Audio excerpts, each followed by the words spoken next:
Guys, gusto niyong sumakay sa aming BMW? Let's go!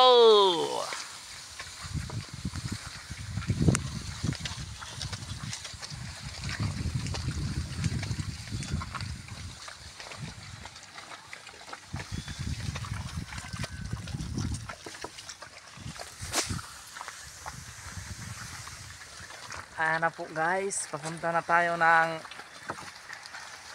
labasan.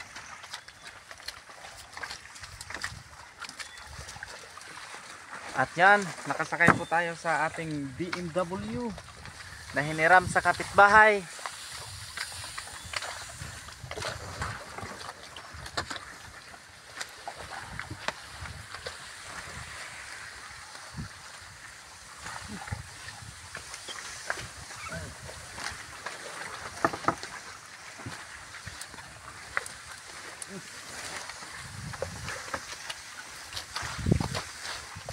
Yan, nadadaanan natin ang tanuman.